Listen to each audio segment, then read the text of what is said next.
Okay, so I wanted to make a quick little video just explaining what I've been going through. I thought of it being like a weekly update, but I'm not gonna do this weekly, let's be real. But this is just an update, what's been going on. So one of the first things I want to talk about that's been going on was they tried to kick me off the land bank board. I don't know what that was about. So I guess I'll put links in the comment for the articles, but shout out Central Current for reporting on it. But yeah, legislator Maurice was appointed to the Greater Syracuse Land Bank Board in October by the county legislature. Just 5 months later, legislature chair Tim Burtis is trying to have Brown replaced with a fellow Democrat.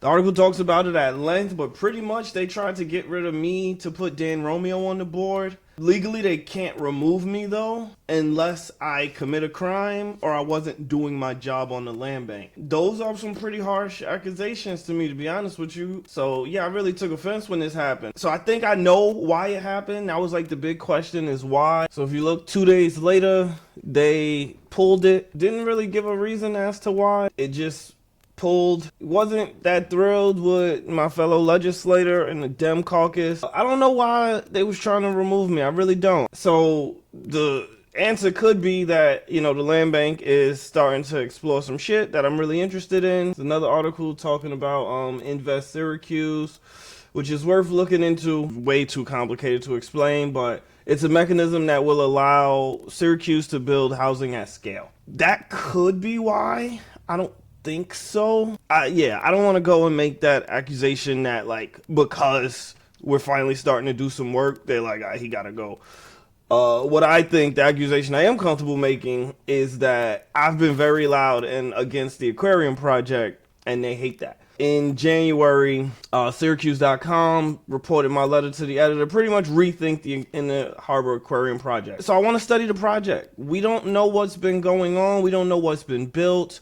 We don't know what's been spent. We just found out that there was a servicer that we hired. We don't know who the servicer is. We don't know if they hire black people. We don't know so much about the project. And I'm like, all right, let's take a moment and get these answers before we keep going. But they're like, no, rush, go, build. And I'm not with that. I think that's dumb. I think haste makes waste. And we are hasting. Right now, to my knowledge, we don't have the money to build it.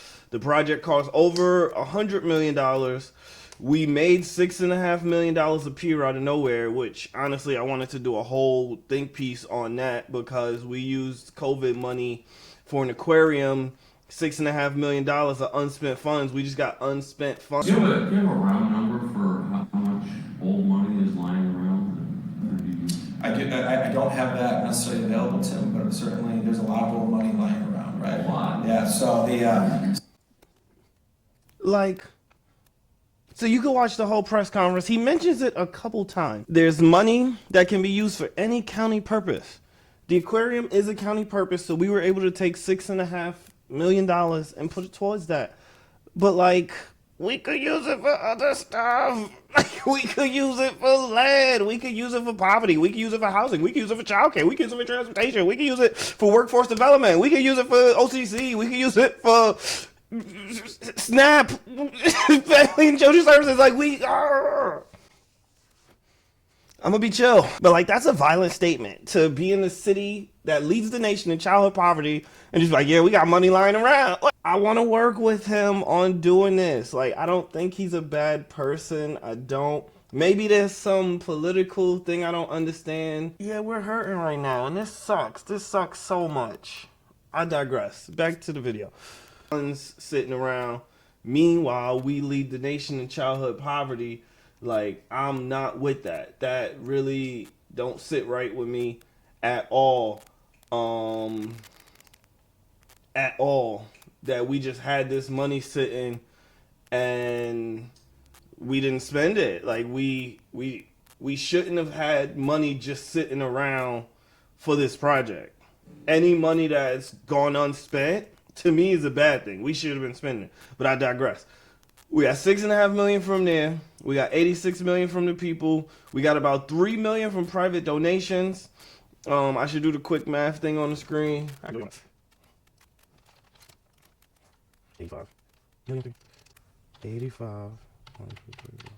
million plus 6.5. Actually, let's just say 7 million plus 3 million is $95 million. We know the legislature attempted to loan 11 million to the project, so that would be from 85, that would have got us to 96. But we took the 7 million from the COVID money, or the 6.5 million from the COVID money, and we still needed 11 million more dollars. So we're short. I know for a fact we're short, unless some money has come in. I'm gonna talk about that a little later in the video, but unless some new money has come in that we don't know about, which could have happened, which we're gonna talk about. But yeah, I think that's why I was tried to be removed, but they did not succeed in removing me, and nevertheless, we persist.